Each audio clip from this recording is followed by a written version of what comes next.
New year, new job, new LinkedIn profile. The best time to update your LinkedIn profile is not when you're looking for a new job, but rather when you've just accepted something else. Why is that? Well, when you are looking for a new job, if you update your LinkedIn profile, your current employer is maybe going to see that. And that's a really good tip off to them that you are now looking and considering something else. So if you want to be a little bit more stealthy about that, while also keeping a great LinkedIn presence, then performing your updates after you've accepted a new job actually is a better way to go. That way you keep your LinkedIn profile constantly up to date, but you're not indicating to anyone that you are looking to make a change. Now, what does updating your LinkedIn profile entail, and how can you make sure that yours stands out and represents you well? Well, let's dig in. All right, so some good housekeeping things to remember for LinkedIn. First and foremost, make sure your LinkedIn profile is accurate. Hopefully that goes without saying, but it is a digital resume and landing page for you and your personal brand that you're building, and you want to make sure that it represents you well and accurately. So making sure that you are keeping it up to date and that you are not artificially embellishing in ways that are not consistent with the work that you have done or the experiences that you've had is paramount as a initial just rule for LinkedIn. In addition, I highly recommend not having updates push to your network. That is an option within settings, and you can turn it off. That just keeps it a little bit quieter as to when you might be making updates. And in the event that you do need to update your LinkedIn when you are looking for a job and not after you have just secured a new one because it's maybe really out of date, well, keeping that off will make sure that everyone isn't immediately notified that you're making changes. Some other good things to keep in mind: LinkedIn does allow you to see who's viewed your profile. And if you have a basic, free LinkedIn account, well, if you want to see when others view your profile, then you have to keep that setting on as well. I generally like to be a little bit more discreet, and so I keep mine set to off. I also have a LinkedIn premium account just because of the work that I do and the clients that I work with and the relationships I work to build and how I utilize LinkedIn. A premium account for me makes sense. And so with the premium account, you can actually keep yourself set to browse in private, and you can still see who views your account. So that is a nice additional feature in addition to some other things that benefit, for content creation, etc. with a premium account. Being able to send in-mail messages to people who are not within your network, another nice benefit. But ultimately, up to you if you want people to know when you view their profile. I just personally recommend and like a more discreet approach. Something else when taking a look at your LinkedIn account is a feature where you can see, people also viewed. So other accounts that people view when they look at your profile. I firmly recommend taking a look at that list of individuals and seeing if it aligns with the work that you're doing and the industry that you're in, and do you know these people, etc.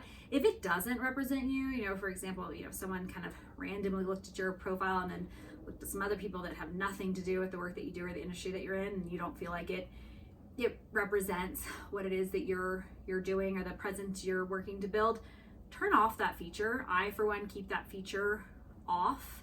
I don't love it. I think it's a little creepy, but that's just something for you to take a look at and consider, because with everything on LinkedIn, again, it is your digital resume, it's your digital brand, and you want to make sure it represents you well and represents the work that you do and the presence that you are working to have in the market with your peers and colleagues.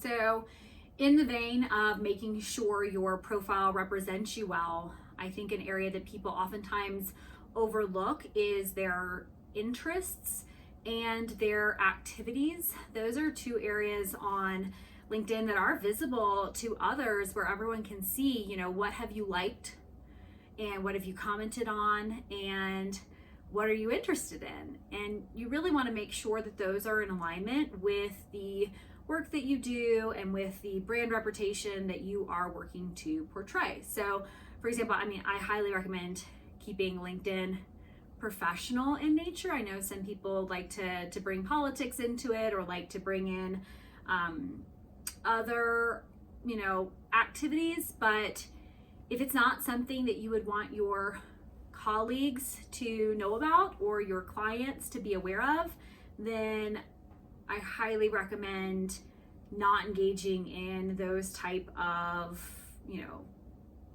content, likes, or commentary or communications.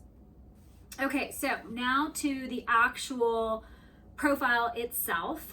What are you going to have there? First up is your headshot. I highly recommend having a great headshot, and if you have questions on that, we've got a video segment all around how to actually get a really great headshot that represents you well. But make sure it's one that you like, that you really think, shows who you are. Whatever, industry that is in, whatever your personality is, that's up to you and how you want to convey that in your headshot. But make sure it's something that you feel like, this is me and this is how I want to show up in the world.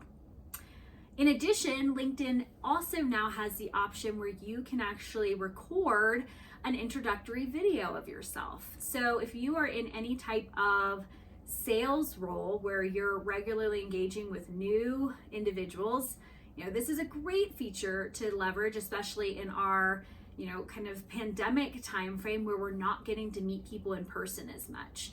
It allows people to quickly and easily just kind of get to know you. You get to give a quick summary of yourself and what it is that you do. And it's just a bit more engaging than just a static image. All right, so the actual meat of your profile, which is your experience. This is an area where it really is important to keep it up to date and have it reflect the work that you do and the experiences that you have had. You want it to be in chronological order of the roles that you have maintained, and depending upon your level of seniority, tenure, and the industry and the work that you do, that's going to really probably dictate the level of detail that you wish to include here. So LinkedIn also allows you to have a tagline, so that can either be your role, your job title, or if you're an entrepreneur, you can have that reflect that. I know many people that say investor, entrepreneur, startup exec, or whatever it might be. I, for example, utilize it as an opportunity to promote the tagline of my company and kind of the mantra that I follow, which is what's possible, do more. So up to you how you want to utilize that based on the work that you do and the brand that you are building, but make sure it is working for you and it's up to date.